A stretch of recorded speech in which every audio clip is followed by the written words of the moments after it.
Good evening, my sisters and brothers. I pray God's richest blessings upon you. I pray all that is well with you and your family. And I thank God for each and every one of you. As always, we urge you to stay safe. Don't go and do no more than you absolutely have to. These new strains of this virus is really wreaking havoc. But we are God's people, and we continue to pray God's blessing upon you and pray that no evil will come upon us or plague or calamity come nigh our dwelling. We're going to continue on tonight with the study of Esther. I know it's taken us a while to get through this, but the Lord just laid it on my heart to show how God works behind the scene and how God knows exactly the right time to bless us when we need it the most. And we see this in the study of the book of Esther and all that is going on. So we're getting ready to pray, and then for 15, 20 minutes, we'll teach and let you absorb it. And I know you've been working and you're tired, and so we don't want to tire you out or burden you down with a whole lot of facts. So we're going to be brief, but yet I want you to understand what God does behind the scene. Times that we think that God is not there or he's not listening, God is working behind the scene to bring blessings to us. Let us pray. Eternal God, our Heavenly Father, we thank you for this day, for your blessing. We thank you, Lord, for all that you are, all that you've done for us. We thank you, Lord, for just being our God. You're just God, you're mighty God, and you are merciful God. And we thank you, Lord, for this day and your new mercies, because we exhausted all of the mercies on yesterday. But you being a good God and merciful God, you extended your mercies to today. And in spite of ourselves, you still bless us. So Lord, we just thank you and we love you. Open our ears and our hearts that we might hear and receive your word and then apply it to our everyday life. Bless your people. Bless me in Jesus' name. Amen. As I said, we've been talking about the book of Esther, and tonight we're going to continue on into chapter 4. The stir of Esther for such a time as this. Now, when Mordecai learned of everything that had been done, he tore his clothes in mourning, put on sackcloth and ashes, and went out into the center of the city and cried out loudly and bitterly wept. He went only as far as the king's gate, because no one was to enter the king's gate dressed in sackcloth. In each and every province that the decree and law of the king reached, there was a great mourning among the Jews, with fasting and weeping and wailing. Many lay on sackcloth and ashes. To just give you a quick review, the king had promoted Haman as second in command, and he also decreed that when Haman was in the area, they had to bow down and give him homage. Okay, everybody did that except Mordecai. And the reason Mordecai didn't is because he was a Jew, and Jews only worshiped and gave reverence to Almighty God. And by virtue of the fact that Mordecai didn't bow down to Haman, it made him mad. So Haman came up with a plot, not only to kill Mordecai, but to get rid of all of the Jews. And he even presented it to the king and got the king to sign off on it. And so that's where our lesson begins tonight. Mordecai learned what had happened, how Haman had got the king to issue a decree that on a certain day that all of the Jews in all the provinces will be destroyed, will be eliminated. And when Mordecai learned of this, he tore his clothes and put on sackcloth and ashes and went into the city, and he cried loud because he was very sad. Now, sackcloth and ashes is symbolic of weeping and mourning. Something tremendous is going on. So people will put on sackcloth and ashes. Okay, nobody who was wearing sackcloth and ashes could enter the king's palace. So Mordecai had to stop at the king's gate simply because nobody wearing the sackcloth and ashes could enter the king's palace. So Mordecai stopped at the gate. And when the people of every district heard the king's law, that all the Jews would be eliminated, they would be destroyed, they would be killed, the Jews were devastated. They did not eat food, but they wept aloud. And many of the Jews themselves put on sackcloth and ashes along with Brother Mordecai. Okay, verse 4. When Esther's maid and her eunuch came and told her about what happened, the queen was seized with fear. She sent clothes to Mordecai so that he would remove the sackcloth, but he did not accept them. Then Esther summoned Hatasha, one of the king's eunuchs, whom the king had appointed to attend to her, and ordered him to go to Mordecai and find out what this issue was and why did it happen. So Queen Esther didn't know about the plot yet. And when Esther heard about Mordecai, the news was very unhappy. She sent clothes to Mordecai, but he would not put them on. If he put them on, he could have entered the palace, but he chose not to put them on. And because he did not put them on, Esther knew that he was very sad about something very important. So she sent a message to find out why he was so sad. Mordecai's plan had worked. In other words, Mordecai went to the king's gate, and he knew that somebody would tell the queen that he was walking around in sackcloth and ashes, and then that she would try and find out what was going on. And so that's why we say that Mordecai's plan worked, okay? So Hatasha went to Mordecai in the open square of the city, which is in front of the king's gate. Mordecai told him everything that happened to him and the exact amount of money that Haman had promised to put in the king's treasury for the destruction of the Jews. Mordecai gave a copy of the text of the decree, which had been issued in Shushan for the Jews' destruction, so that he might explain it to her and order her to go to the king and seek his favor and plead with him for the lives of her people.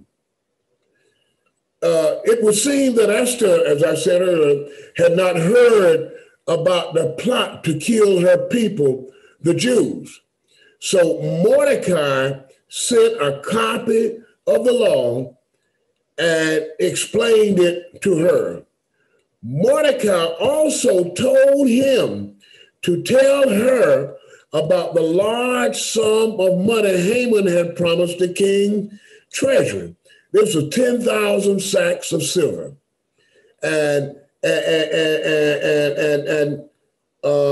Haman was going to get this money from the Jews after he killed them he would plunder them, take all they had, and he was going to give it over to the king. And he was hopeful that the king would be as greedy as he was and would go ahead and sign the proclamation or the decree. So Esther would understand the situation was very serious. Mordecai asked Esther to appeal to the king. Esther always obeyed Mordecai. Now, I want you to remember that Mordecai and Esther were cousins. And when Esther's parents died, Mordecai adopted her and raised her as his own. And because of her love for Mordecai, Esther usually always obeyed what Mordecai said. Hadassah came back and told Esther what was said. Then Esther spoke to Hadassah and ordered him to reply to Mordecai, saying, all the king's servants and the people of the king's provinces know that for any man or woman who comes to the king in a court without being summoned, he has but one law, and he is to be put to death unless the king holds out the golden scepter so that they may live. As for me, I have not been summoned to come to the king for 30 days. She heard the news, and she knew it would not be easy to obey what Mordecai had asked her. Mordecai asked her to go to the king and seek favor. He was asking Esther to risk her life. People could not go into the king unless he invited them. Perhaps what Mordecai was thinking is that God had a plan for him and Esther and all of the Jews. And Mordecai was preparing to trust God at any rate. And he was instructing Esther to do so, because people could not go into the king unless he invited them. The law made the king feel important, but the law helped protect the king from his enemy. Okay, what they're saying, nobody could go into the king without being invited. And that made him feel important. He felt like he was the man. But the law also helped protect him from his enemies. Because if you remember, that's how Mordecai will get in good graces with the king, because Mordecai overheard a plot of the king, two of the king's eunuchs that were going to destroy the king. Mordecai reported it to Esther, and Esther reported it to the king in Mordecai's name. But if you remember, we also talked about, even though Mordecai perhaps saved the king's life, nothing was done to reward Mordecai. Once again, God always knows the right time to bless us. God always knows when we need the blessing the most. The king had not called Esther for a month. Esther hadn't been before the king in a month. And if he was not pleased to see her, he could have her killed. Okay, and she would be of no help to the Jews. So they told Mordecai what Esther said. Then Mordecai told them to reply to Esther, don't imagine that you in the king's palace can escape any more than all these Jews. For if you remain silent at this time, liberation and rescue will arise for the Jew from another place, and you and your father's house will perish, since You did not help when you had a chance. And who knows whether you have attained a royalty for such a time as this very purpose. When Mordecai heard Esther's reply, he said, your life is in danger too. Esther was saying that I can't go before the king unless he calls me. If I go before the king without him calling me, I will be risking my life. And although you are the queen, Mordecai said, you are also a Jew. The law orders people to kill all of the Jews. Don't you think that you're going to escape because you're a Jew and you will be killed?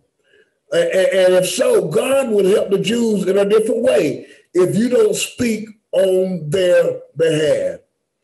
This is what I think. God made you queen so that he could use you to help save the Jews, his people. Once again, God strategically places us in certain positions so that we can make a difference in people's lives. Sometimes we wonder why we're in this job or why we're doing this, why we're doing that. God arranged it so that you can make a difference in people's lives. You know, we make a difference in people's lives and we might not ever know about it. You could say a kind word, you can give a smile that will help brighten up people's day, and you would never know it. And then there are times that you do things that you didn't really think about, but yet somebody will come to you and say, remember such and such a time you did this or you said that. You don't know how much it blessed my soul. God knows what people need, when they're needed, and where they need it. And that's why God strategically places us in places so that we can be a blessing to somebody else. Everything that happened in our lives is not just for us, but it's also for the people that are around you. I always say that people read your mail. They know when you're going through. They know when you're happy. And you can smile and put on a great face. But people sense when you're going through. And when they know that you're going through and you still can smile and praise and bless the Lord, that gives them hope. That makes a difference in their life. If they can do that when they're going through, why can't I bless the Lord? Why can I not praise him when I'm going through? And sure enough, when God brings you out, they would also see that God is a rewarder of those that diligently seek him. He is a rewarder of those that praise him. Anybody can praise God when things are good. But it takes a special person to continue to praise God and cry out to God when things are not going good. All right? Then Esther told them to reply to Mordecai, go gather all the Jews that are present in Susha and observe a fast for me. Do not eat or drink for 3 days. I and my maids will do the same. Then I will go and see the king without being summoned, which is against the law. And if I perish, I perish. Old folks say, but I'm going to see the king. So Mordecai went away and did exactly what Esther commanded him to do. Esther heard what Mordecai said about going and seeking favor with the king, and she decided to obey him. Maybe now she understood that God was in control of all events. She understood that God is sovereign and that God perhaps works where we can't see him to bring about blessing for his people. And maybe now Esther understood why God made her queen.